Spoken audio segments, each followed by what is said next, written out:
नमस्कार। आज मैं फिर आपके सामने अपराध की एक और घटना लेकर आया हूं।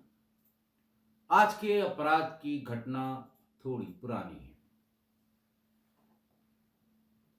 प्रदेश है राजस्थान, जिला है जोधपुर और तारीख थी 6 मई 2016। 6 मई 2016 को जोधपुर के थाना, सदर थाना है जोधपुर का सदर थाना, वहां की एसएचओ पुष्पा कंवर, उनको कस्बे से, शहर के उस मोहल्ले से फोन करके किसी ने बताया कि आप फौरन आ जाइए, हमारे घर में एक लड़के रोहित ने सुसाइड कर लिया है। सुसाइड आप जानते हैं, पुलिस उसको कभी गंभीरता से नहीं लेती। माना जाता है कि कोई परेशानी रही होगी, घर की परेशानी रही होगी, व्यक्तिगत परेशानी रही होगी, बीमारी रही होगी, पत्नी से झगड़ा हुआ होगा, माँ बाप से झगड़ा हुआ होगा, कम उम्र की है तो पढ़ाई में कमजोर रही होगी, या रिजल्ट आने वाला होगा, या रिजल्ट आ गया होगा। तमाम कारण होते हैं आत्महत्या के। इसलिए पुलिस भी अपना आराम से पहुंचती है। एक ही उसका पर्पस होता है कि बॉडी अगर लटकी हुई है तो नीचे उतार ले, पंचायतनामा करा ले, पोस्टमार्टम के लिए भिजवा दे। जहर खाया हुआ है, अस्पताल पहुंचा दे, पोस्टमार्टम में आ ही जाएगा। हाथ की नस अगर कटी हुई है तो एक बार जो खून के सैंपल, जो ब्लड के सैंपल गिरे होते हैं, उनको प्रिजर्व कर ले, एफएसएल में जांच के लिए भेज दे, नाम पता पूछ ले, बेसिक कारण पूछ ले, और फिर उसमें चार्जशीट लगनी नहीं होती 99% केसेस में। तो इसलिए बहुत ही सामान्य से, सब मोहल्ले वाले भी कहते हैं, तरह तरह की बातें करते हैं, अच्छा ये हुआ होगा, वो हुआ होगा, अच्छा शाम को तो बिल्कुल ठीक था ये, और किसी ने बताया नहीं, शाम को पान की दुकान पे भी इसको देखा था, शाम को तो बहुत हंस रहा था। इस तरह की ये एक सामान्य प्रक्रिया है जब कभी आसपास, आस पड़ोस में कोई सुसाइड करता है। पुष्पा कंवर कमरे के भीतर गई। कमरे के भीतर उन्होंने देखा कि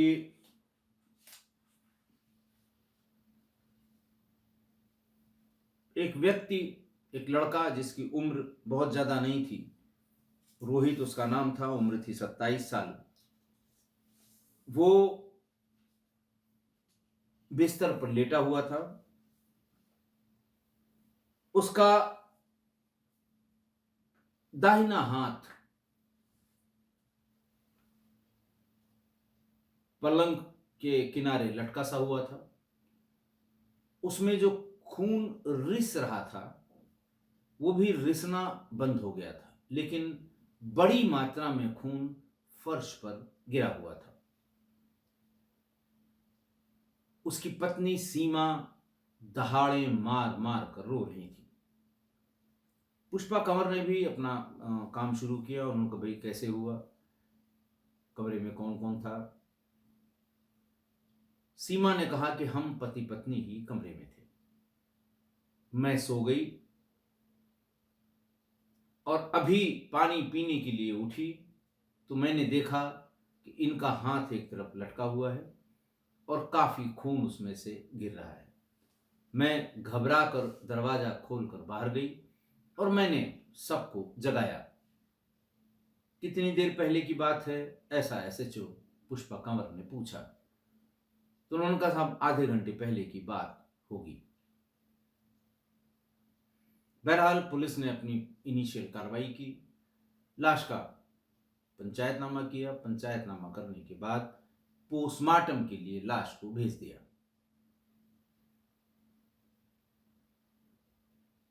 तब तक घर में से किसी महिला ने ध्यान देकर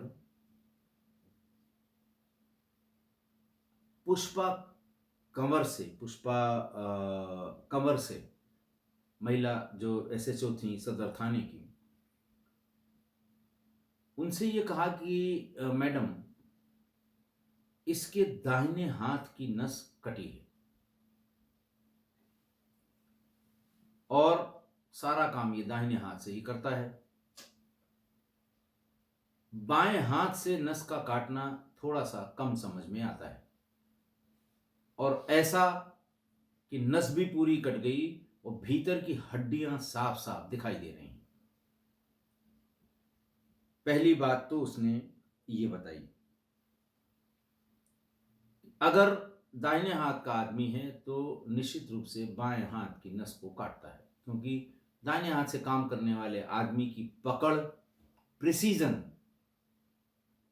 वो सब दाहिने हाथ में ही होती है। दूसरा उसने ये कहा कि जब ये चिल्लाती हुई बाहर आई थी तो ऐसा बिल्कुल नहीं था कि वो सोकर उठी हुई हो।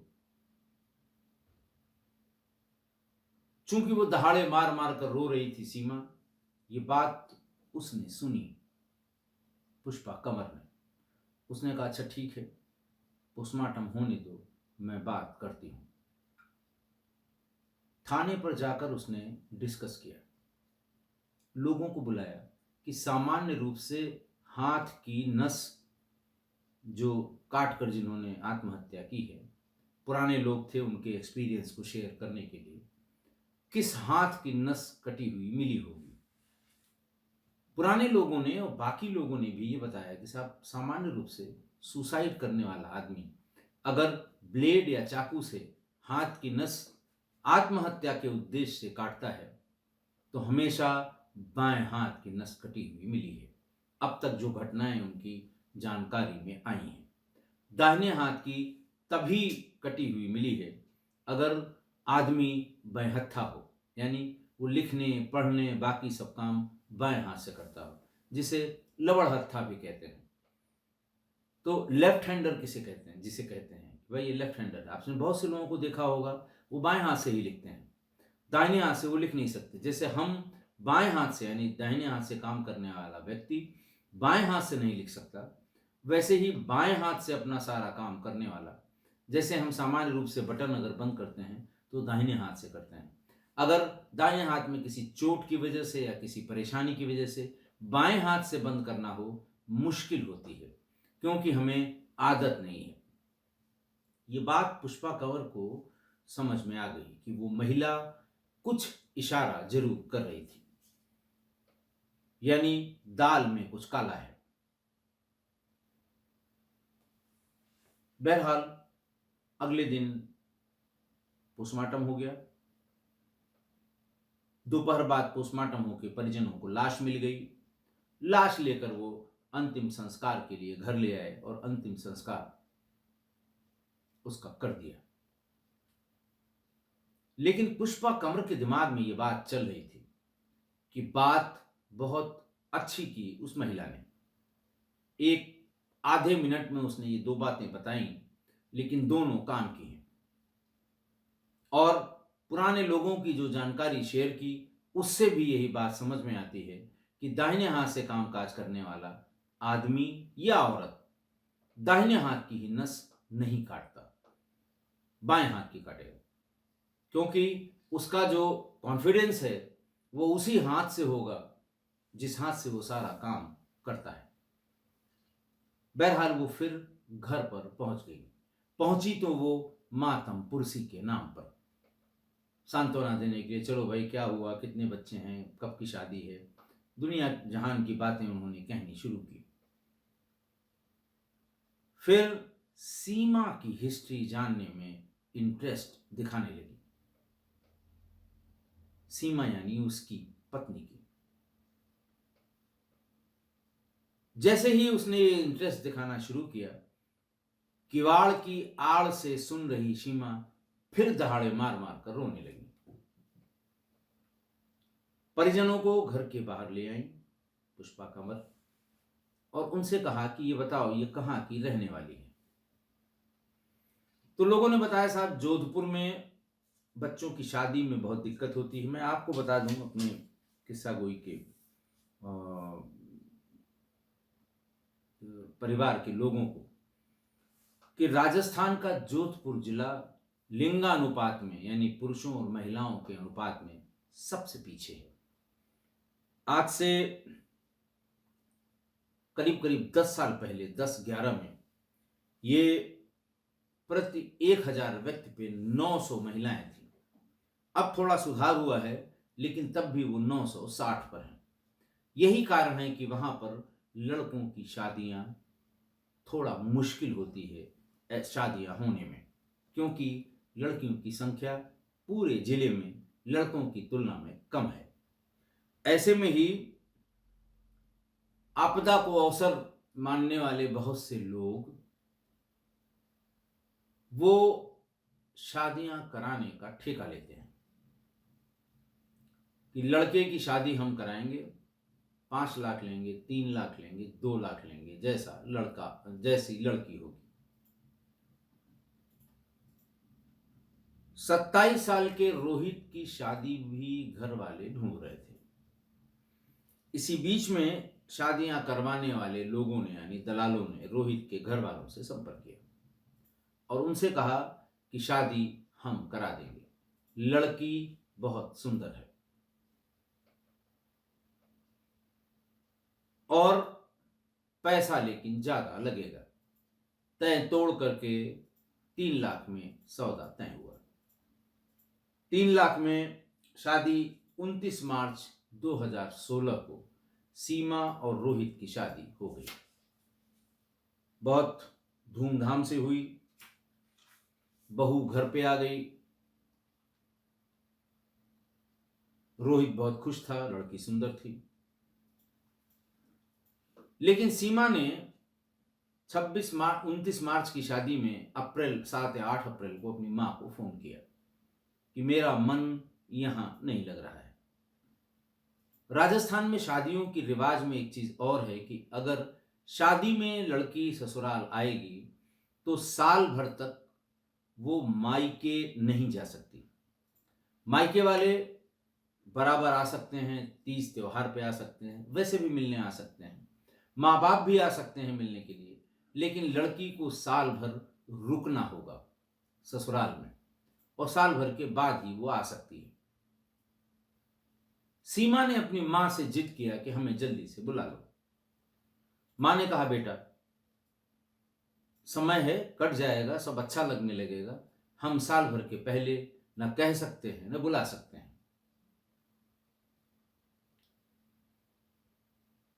ये सब बातें जब पुष्पा कंवर के को सुनने को मिली तो पुष्पा कंवर को डाउट तो डे 1 से था कि जैसे ही हम घुसते हैं वैसे ही रोना शुरू कर देती है। हम जैसे ही इसके बारे में किसी दूसरे से पूछते हैं तो ये रोना पीटना शुरू कर देती है, हाई वोल्टेज रोना पीटना शुरू कर देती है। शक तो पहले से ही था, लेकिन उसकी बैकग्राउंड के बारे में जितनी जानकारी ससुराल वालों को थी, ये जानने के बाद उनका शक और गहरा हो गया। स्वयं महिला थी, महिला पुलिस भी साथ में थी उनके। उन्होंने घर वालों से कहा कि मुझे पूछताछ के लिए सीमा को थाने ले जाना होगा। इनिशियल ना नुकर के बाद घर वाले राजी हो गए। सीमा को लेकर वो थाने पर आई और पहले तो पुलिस आराम से उनसे बातचीत करती रही सभ्यता के साथ। महिला थी, महिला अधिकारी भी थी। उससे 2 सवाल पूछ रहे थे कि कितने बजे तुमको पता लगा, कितने बजे तुम बाहर आई, किसको किसको आवाज दी, किससे किससे तुम्हारी बात हुई। हर बार वो इस सीक्वेंस में गड़बड़ा जाती थी,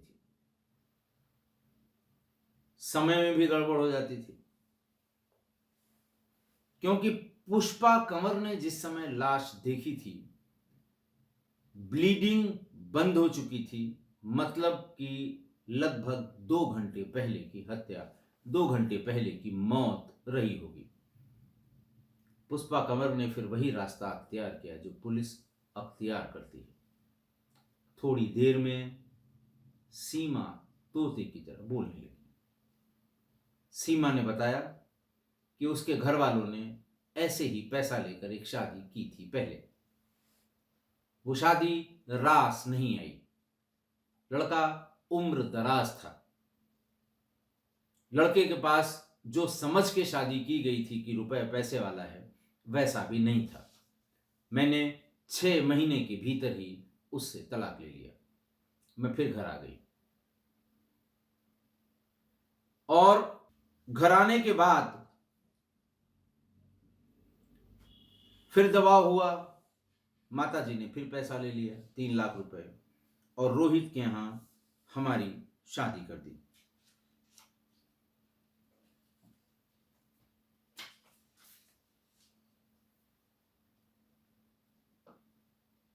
लेकिन मेरा यहां भी रहने का मन नहीं था। मेरा एक प्रेमी है जो मेरे गांव में ही रहता है। मैं कई बार अपनी मां से कह चुकी हूं कि मैं शादी उसी से करूंगी, लेकिन मां किसी कीमत पर राजी नहीं होती। जब यहां साल भर रहने की बंदिश ससुराल वाले और मायके वाले दोनों ने की, तो मुझे लगा कि अब हम साल भर तक अपने उस प्रेमी से नहीं मिल सकते। लिहाजा उसने एक और प्लान बनाया। उसने अपने प्रेमी को अपने घर बुलाया और कहा कि मेरे मामा का लड़का है। पूरे परिवार ने उसकी खूब आवभगत की, अच्छा खाना बनाया गया और तमाम उस तरह से जैसे मामा का लड़का है यानी घर का साला हुआ, खूब खातिरदारी की गई। रात होने पर सीमा ने रोहित से कहा कि देखो, तुम जल्दी सो जाते हो, तुम आज छत पर सो जाओ। मामा का लड़का बहुत दिन बाद मिला है, हम लोग बातें करेंगे, तुम्हें डिस्टर्ब होगा। रोहित को बात ये जेन्युइन सी लगी, ठीक सी लगी। वो चुपचाप छत पर सोने चला गया। प्रेमी और सीमा दोनों एक कमरे में रहे जो उनका बेडरूम था। रात भर इस बात पर बात हुई कि रोहित से पीछा कैसे छुड़ाया जाए, क्योंकि अगर ये यहां रहेगा हम साल भर तक निकल नहीं पाएंगे और ऐसे कब तक तुमको हम मामा का लड़का बताकर अपने यहां बुलाएंगे। फिर सीमा ने कहा कि मुझे एक आइडिया आ गया, तुम परेशान मत हो, जल्दी खबर मिल जाएगी। रोहित सीमा का प्रेमी अगले दिन अपने घर चला गया। तीसरे या चौथे दिन यानी 6 मई 2016 को दोनों अपने कमरे में गए।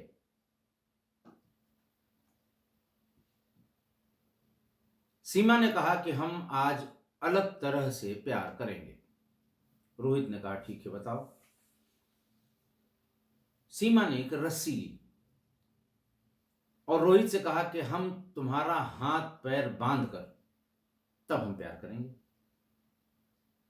आप जानते हैं तमाम वेस्टर्न जो मूवीज हैं, ये भी एक तरीका है। मूवी क्लिप्स में भी एक तरीका है। पोर्नोग्राफिक में तो बहुत ज्यादा यही तरीका दिखाया जाता है। तो बहरहाल उसने अपने हाथ और पैर रोहित ने खुशी खुशी बंधवा लिए। अच्छी तरह से हाथ पैर बांधने के बाद सीमा ने कहा कि मेरा तो मन कर रहा है कि तुम्हें मार डालूं।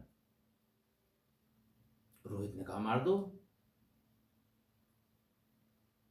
जब मैंने हाथ पैर बंधवा ही लिया है। लेकिन रोहित उसको प्यार में ऐसा कह रहा था।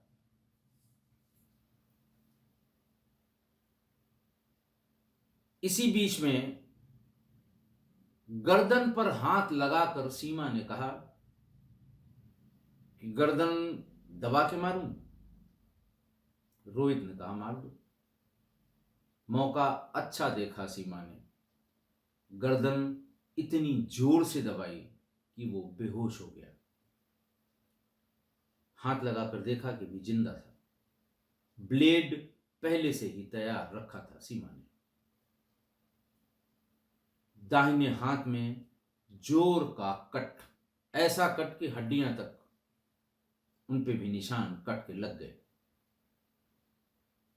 काट दिया। बेहोश वो था ही। ब्लीडिंग बहुत जोर से होती है कि मेन आर्टरी होती है। जब खून का रिसना बंद हो गया, चेहरा पीला पड़ गया, सीमा को यकीन हो गया कि मर गया, सीमा ने दरवाजा खोलकर हल्ला करना शुरू कर दिया।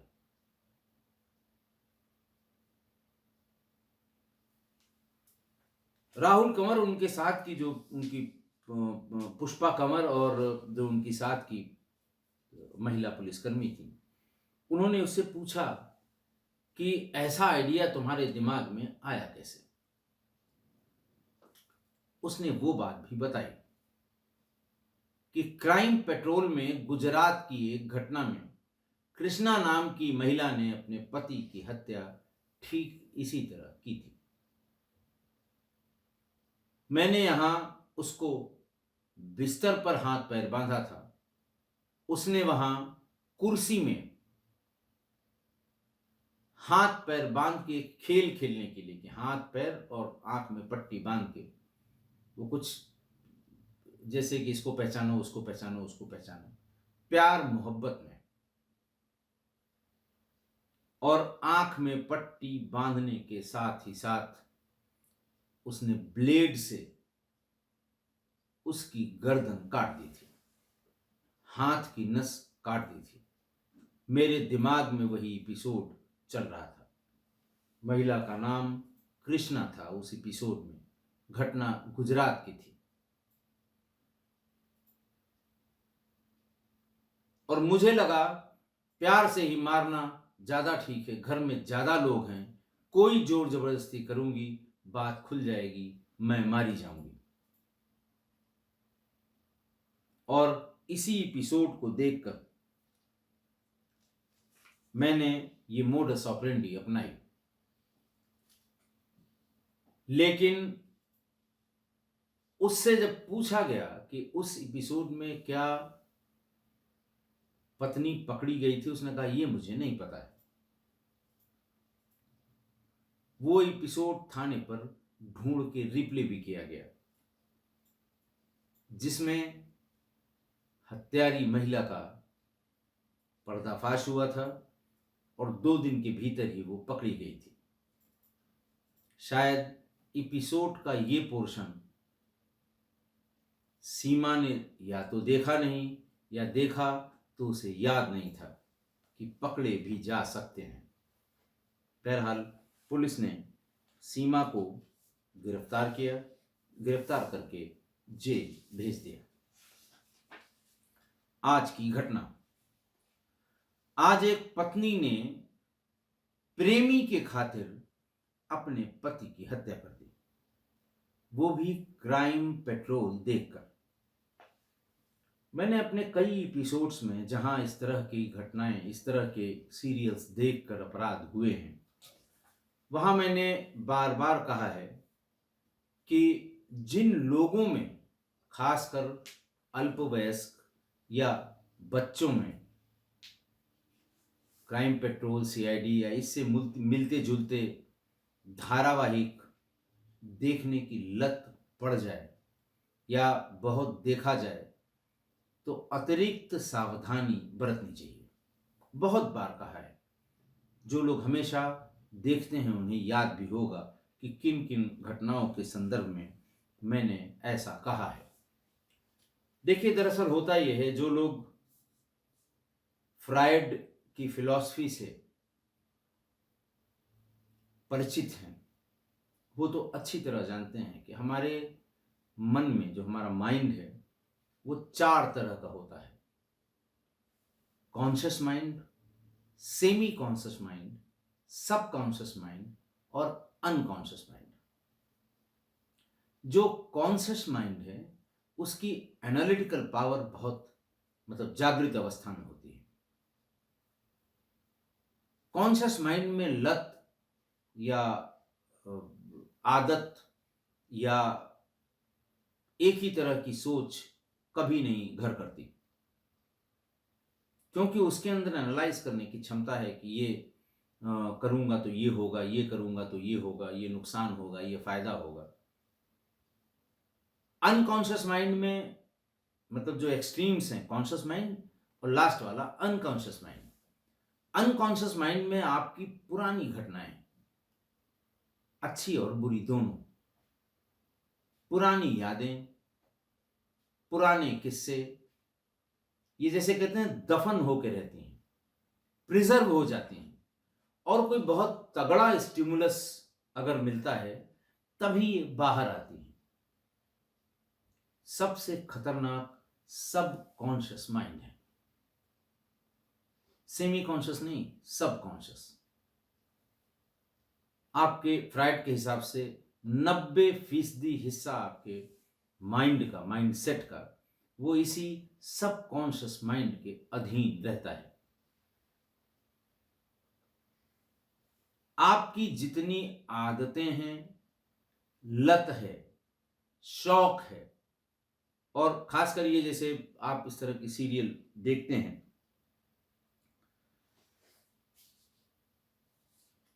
ये सब सब कॉन्शियस माइंड में एक्टिवेटेड उसमें एक्टिवेटेड स्टेट में रहते हैं। बहुत छोटे से स्टिमुलस में ये बाकी काम खुद करने लगते हैं।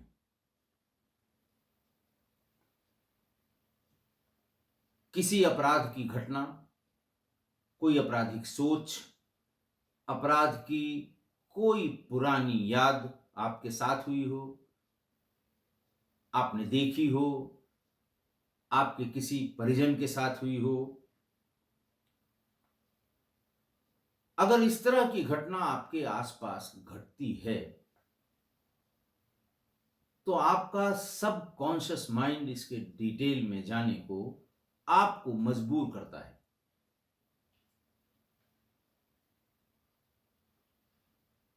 और इसीलिए आपका आपराधिक मन सब कॉन्शियस माइंड में आपको ये सब सोचने की, देखने की आदतें डाल देता है। इसी कारण आपने सवेरे अखबार पढ़ा, 80% पॉलिटिकल बातें हैं, देश विदेश की बातें हैं। अगर एक भी घटना 4 लाइन की अपराध के बारे में छपी हुई है, किसी हत्या, किसी अपहरण, तो वो एकदम से आपके सबकॉन्शियस माइंड में घुस जाएगी। और जैसे ही ये सीरीज, ये सीरियल देखने का वक्त होगा, सबकॉन्शियस माइंड आपको इंस्टिगेट करेगा, जल्दी खोलो, देखो क्या हो रहा है इसमें, आज देखो कैसे अपराधी पकड़ा गया, आज देखो कैसे अपराध उसने किया। और यही लत बन जाती है। आपने सोचा नहीं कि सबकॉन्शियस माइंड 100 की स्पीड में आपका काम शुरू कर देता है। इसीलिए बच्चों को, अल्पवयस्क लोगों को इस तरह से, इस तरह के जो प्रोग्राम हैं उसकी लत न लगने दें। उसकी लत लगने से उनको, बच्चे या वयस्क भी हैं अगर, लत मत लगने दें, दूर रखें।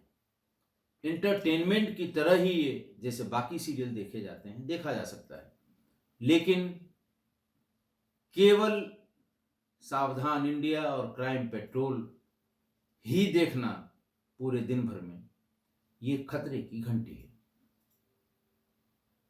कृपा करके इससे दूर रहें, अपनों को इससे दूर रखें।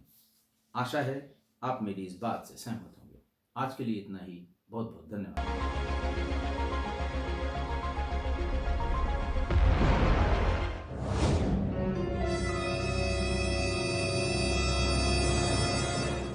क्राइम पेट्रोल से मर्डर का तरीका सीखा, फिर पति से कहा कि तुम्हें मारना चाहती हूं। पति को लगा कि यह सब मजाक कर रही है और उसने सच में मार दिया। मर्डर मिस्ट्री सीरीज की 13वीं कहानी है राजस्थान के जोधपुर की, जहां एक पत्नी ने खेल खेल में पति को कत्ल कर दिया। कत्ल की वजह जानने से पहले सिलसिलेवार तरीके से समझिए इस पूरी कहानी को।